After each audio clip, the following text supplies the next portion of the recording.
নমস্কার বন্ধুরা, সবাইকে স্বাগত। আমি আমাদের পরিবারে আশা করছি আমরা সকলেই ভালো আছেন, সুস্থ আছেন। আজকে আবার একটা ভিডিও নিয়ে চলে এলাম। আজকে নিয়ে এসেছি কাঁঠালের বীজ, গাছডাঁটা, বেগুন, ঝিঙে, আলু, কুমড়ো দিয়ে একটা তরকারি। এটা খেতে সকলেই খুব ভালোবাসে আর খেতে খুবই ভালো লাগে। গরম ভাতে তো কথাই নেই, রুটির সাথেও খেতে ভালো লাগে। তার জন্য বেগুন, গাছডাঁটা, কাঁঠালের বীজ, ঝিঙে, কুমড়ো, আলু সমস্তগুলোকে কেটে নিয়েছি, দিয়ে কেটে ধুয়ে নিয়েছি। কড়াইতে তেল দিয়েছি, সরিষার তেল 4 থেকে 5 চামচ। এটা কিন্তু সরিষার তেলের হবে। তেলটা গরম হয়ে গেলে এখানে 1 চামচ 5 ফোড়ন আর একটা শুকনো লঙ্কা ফোড়ন দেবো। ফোড়নটা 2 থেকে 3 সেকেন্ড ভেজে নেওয়ার পর এর মধ্যে আলুগুলোকে দিয়ে দেবো। আলুগুলো একটু ভাজা ভাজা হয়ে গেলে, যেহেতু আলুটা সিদ্ধ হতে সময় লাগে সেজন্য আলুটাকে প্রথমে দিয়ে দিলাম। তারপর কুমড়োগুলোকে দিলাম। এটাকে যতটা ভালো করে ভাজা যাবে ততটা এটা খেতে তত সুন্দর হবে, তরকারিটা তত টেস্টটা বেশি হবে। আর গ্যাসটা একদম মিডিয়ামে রাখবেন। কুমড়োগুলোকে দিয়ে খানিকক্ষণ নাড়াচাড়া করে নেব। তারপর কাঁঠালের বীজগুলোকে দেব। এরকমভাবে এক একে দিতে থাকবো। কাঁঠালের বীজ, আলু, কুমড়ো প্রথমে ভালো করে ভেজে নেব। এর মধ্যে টমেটোগুলোকে দিয়ে দিলাম। এখানে একটা মিডিয়াম সাইজের টমেটো দেবো।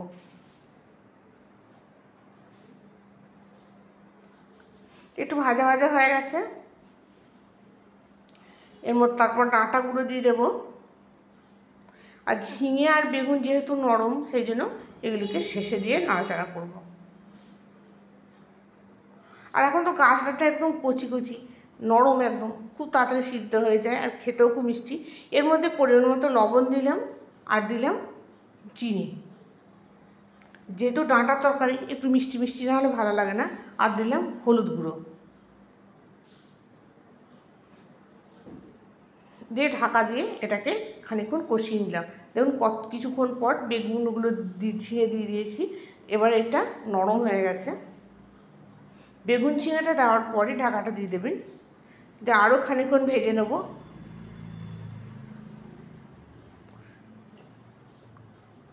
এবার এর মধ্যে দিচ্ছি জিরে বাটা আর কাঁচা লঙ্কা আর আদা বাটা 1 চামচ করে।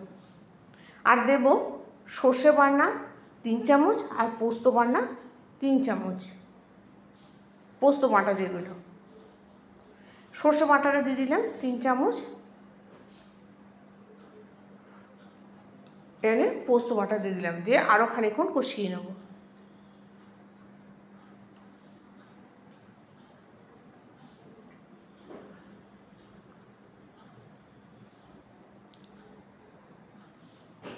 এবার এর মধ্যে গরম জল দিয়ে দেবো।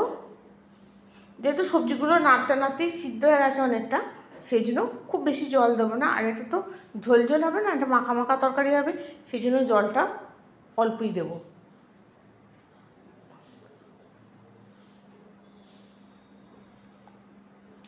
এবার এর মধ্যে এটাকে ঢাকা দিয়ে দেবো। 10 মিনিট রাখলে এটা হয়ে যাবে। একদম লো ফ্লেমে রাখবেন। 10 মিনিট পর দেখুন সিদ্ধ হয়ে গেছে। এবার জলটাকে মেরে নেব।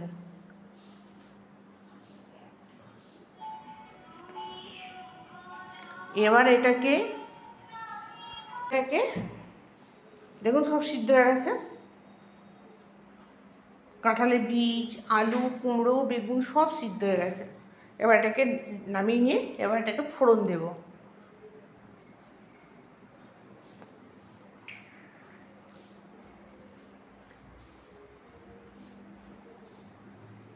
ফোড়নে আর কিছু না, ফোড়নে কাশ্মীরি লঙ্কা গুঁড়ো দেব।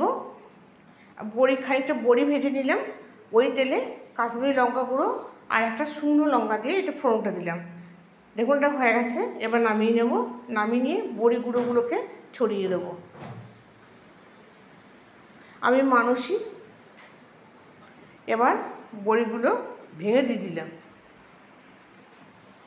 নমস্কার বন্ধুরা, ভালো থাকবেন, সুস্থ থাকবেন আর সাবস্ক্রাইব করতে ভুলবেন না। ওরে বাবারে, কি জোরে